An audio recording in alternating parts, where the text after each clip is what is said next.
Dans le segment coup de cœur cette semaine, je tenais à vous accompagner, à vous donner des astuces, des ressources pour nous aider comme parents, mais j'allais même dire comme famille. Je discute aujourd'hui avec Nathalie Gagnon de chez FDMT, les créateurs des fabuleux Manimaux. Bonjour Nathalie. Bonjour Maggie. Chez FDMT, là, vous avez développé les peluches réconfortantes ou, ma fille dit même, les animaux lourds, communément appelés les Manimaux. En quoi ça nous aide réellement à nous calmer?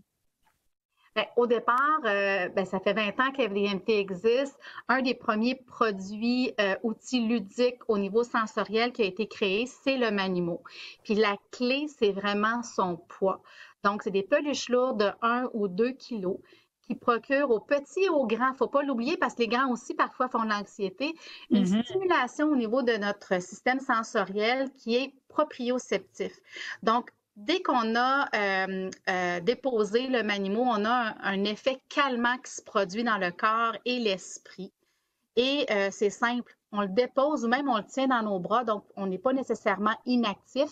Juste le prendre, le serrer, ça fait déjà son efficacité. 15-20 minutes d'utilisation pour des bienfaits qui peuvent durer 1 à 2 heures. Wow! Donc, c'est vraiment cool. Puis tu parlais de réveillon de Noël ou d'autres rassemblements. Fait que parfois, la période pour se rendre en voiture peut être longue. Fait qu'on peut profiter des bienfaits en le déposant sur nous pendant le trajet. Puis déjà, à notre arrivée, on va avoir une meilleure réceptivité puis un meilleur contrôle de nos émotions pour être finalement chez des gens qu'on connaît peut-être un petit peu moins. Ah, c'est une excellente idée. Donc, comme ça, déjà, les enfants, et j'allais même dire les adultes, parce que nous aussi, ça nous arrive parfois d'être anxieux. Je pense, par exemple, à une entrevue qu'on pourrait avoir pour un emploi ou quoi que ce soit. Eh bien, pourquoi pas emprunter le Manimo de notre enfant? Si je regarde à la maison, moi, les miens adorent. On a la tortue, on a le lézard, et je dois me confesser. Une fois qu'ils dorment le soir, là, parfois, je vais le chercher, puis je le mets même sur moi, dans mon cou, sur mes épaules, en écoutant la télé, par exemple, ou en travaillant à l'ordinateur. Puis je trouve que ça me fait vraiment grand bien. Ça fait descendre les épaules. Oui, les fameuses épaules.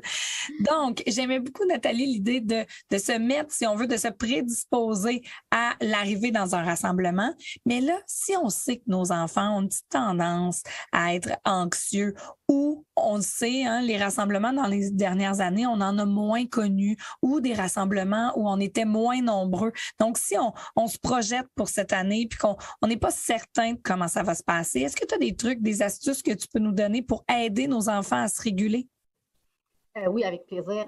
Effectivement, comme parents, on connaît quand même nos enfants, donc on sait qu'est-ce qui peut être plus difficile à contrôler, même certaines petites difficultés de son, d'odeur ou autres qui peuvent être plus dérangeants mettons, moi, mais pas nécessairement pour Michael à côté. Donc, comme parents, on connaît nos enfants.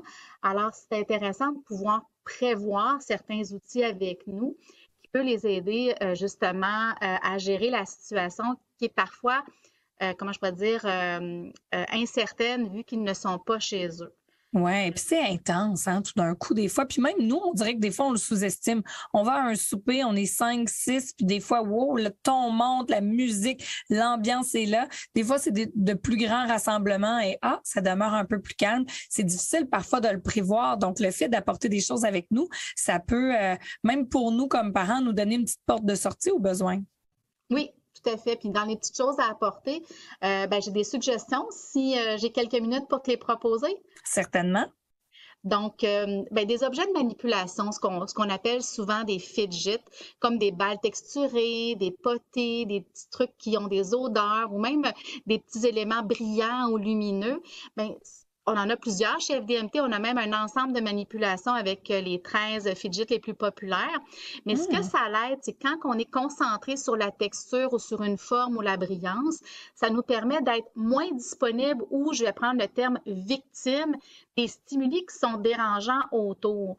Donc, ça nous aide vraiment à avoir de l'autorégulation puis de l'autogestion au niveau de nos émotions. OK, donc ce que tu nous dis, c'est le fait qu'on soit concentré, là. Je pense au fameux, justement, pop-it, là, on pousse sur les petites balles, mais pendant que notre cerveau est concentré là-dessus, il est un peu moins, si on veut, agressé, si je peux me permettre l'expression, par ce qui se passe autour. Oui, parce que là, je suis concentrée à l'action-réaction que mon doigt va faire avec le petit pop du pop-it. Donc, ça fait que je suis moins dérangée par ce qui se passe autour, la voix forte ou quoi que ce soit, là. J'ai un autre outil aussi parce qu'on parle justement de voix forte, de rire intense ou autre. Bien, c'est sûr que nos enfants, irritables ou non, dans la fatigue, on le devient tous un peu. Ah oui. L'endurance diminue avec la durée de la soirée, là. Puis si on a bien du fun comme parents, bien, des fois, les enfants sont un peu victimes de se coucher plus tard que prévu. Alors, les coquilles insonorisantes vont venir aider autant les jeunes que les moins jeunes à rester dans l'action au lieu de vouloir constamment se retirer puis aller un petit peu se camoufler là, dans un coin. Fait que ça permet qu'ils restent avec nous pendant justement nos rassemblements, là. Fait que ça coupe un certain nombre de décibels, mais ça ne coupe pas entièrement. Donc, ils vont quand même nous entendre légèrement et pouvoir participer à la conversation, mais avec beaucoup moins d'énergie à mettre parce que les bruits sont trop forts pour eux, là. C'est une excellente idée, Nathalie. Honnêtement, j'y aurais pas pensé. On dirait que pour moi, les coquilles, c'était beaucoup pour les nouveau-nés, nos tout petits, lorsque l'on va dans un festival, un spectacle, par exemple. Mais j'adore ça parce que je me rends compte que souvent, mes enfants, par exemple, quand ça devient trop fort, ils ont tendance à vouloir s'en aller dans une chambre ou aller un petit peu plus loin, probablement aussi pour retrouver de la tranquillité. Donc, j'aime ton idée avec la coquille qui puisse être plus confortables, mais aussi rester avec nous, puis quand même être témoin de l'action, être là et prendre part au party. Faut pas non plus qu'ils associent qu'à chaque fois qu'il y a des rassemblements, mais hop, ils s'en vont à l'extérieur, puis sont un peu mis à partie quand c'est pas ça le but, là. Exactement. Puis, tu sais, on a beaucoup associé les coquilles insonorisantes à certains besoins particuliers, mais je pense qu'on a tous besoin, comme individus, à un moment donné, de diminuer l'intensité des sons autour de nous, puis ça fait du bien, là.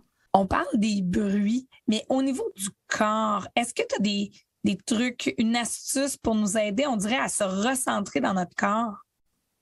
Oui, effectivement, plus la soirée avance, plus on peut voir de l'agitation moteur chez nos enfants où ils vont commencer à parler de plus en plus fort, de plus en plus vite, puis on sent qu'il y a une désorganisation qui s'installe. Donc, si on veut éviter ça, tout ce qui est ce qu'on appelle proprioceptif, donc tout ce qui amène un réconfort sur le corps, des couvertures pesantes, la couverture lestée, les manteaux, là, des fois on sort des manteaux là, qu'on n'utilise pas trop au quotidien parce que justement ils sont trop pesants pour aller faire nos courses ou du magasinage, mais là pour cette sortie-là on en profite. Mais des fois c'est le fun d'y mettre. Puis on a tous un souvenir là, soit que ça sentait bon, que le manteau était doux, mais il était surtout très réconfortant. C'est vrai. Il y a aussi des coussins.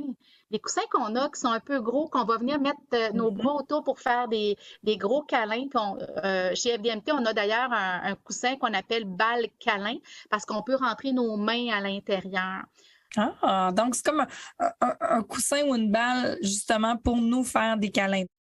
Toujours un chat et un chien animaux qui est toujours le bienvenu parce qu'ils sont hyper allergènes, puis ils donneront pas de poils à nos hôtes pour le lendemain après la fête, là. Et ils ont toujours envie d'avoir des câlins, nos animaux, ça c'est sûr. Et d'ailleurs, Nathalie, en terminant, est-ce que selon toi, ça pourrait être intéressant peut-être d'en parler avec notre enfant avant de partir? Je veux pas dire parler pour stimuler leur anxiété, mais peut-être simplement de dire, écoute, si à un moment donné, durant la soirée, tu te sens fatigué, ou c'est un petit peu intense, maman, papa, on a apporté des choses avec nous, viens nous voir, on a des choses pour toi, pour t'accompagner. Oui, moi, je pense que c'est vraiment une bonne idée parce que les enfants comme les adultes qui sont anxieux n'aiment pas nécessairement la surprise et l'inconnu. Donc, le fait de savoir qu'on a à portée de la main dans un environnement qu'on ne connaît pas, donc on n'a pas accès à nos choses aussi facilement que si c'est mes parents qui reçoivent.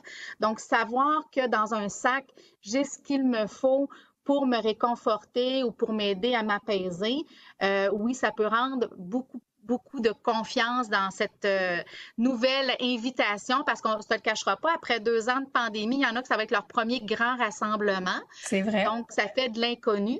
Donc, ça peut aider finalement à rendre le tout encore plus agréable et festif pour tout le monde, puis que ça devienne un beau souvenir. Oui, exactement. Puis vraiment, moi, je le vois aussi là, comme une police d'assurance. Ça se peut que vous n'en ayez pas besoin, mais rendu là, de toute façon, on a déjà les mains pleines. Il faut déjà apporter plein de choses. Alors, pourquoi pas avoir un petit sac avec des objets sécurisants, réconfortants, qui pourront nous servir aux besoins. Et là, Nathalie, on a entendu tes suggestions. Pour ceux qui nous écoutent via YouTube, on a vu également les produits. Si on veut s'en procurer, on se rend sur le site de Manimo et de FDMT, pardon, et j'imagine qu'à cet endroit-là, on doit voir tous les points de distribution. Donc, dans le fond, on a pour le Manimo, donc c'est manimo.ca, on va pouvoir rentrer notre code postal et à ce moment-là, trouver le point de service le plus proche de chez nous. Donc, on a plusieurs bannières, là, autant dans le pharma que la boutique de jouets, qui offrent le Manimo sur leur plancher. Et pour d'autres outils, on peut aller sur fdmt.ca. Et j'ajouterais que peu importe ce que nous, on amène pour notre enfant, ça se pourrait bien qu'on rende un autre enfant bien agréablement intéressé et que ça va l'aider lui-même à passer à travers la soirée. Fait que des fois, si c'est pas pour notre enfant, ça peut faire plaisir à un autre puis rendre la vie des parents beaucoup plus simple.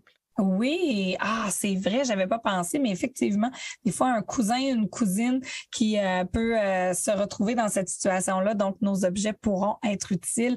Merci beaucoup, Nathalie, et pour tous ceux qui nous écoutent, eh bien, rendez-vous sous la publication pour avoir les liens afin de pouvoir retrouver les Manimo et tous les autres objets distribués par FDMT sur leur site web. Merci, Nathalie.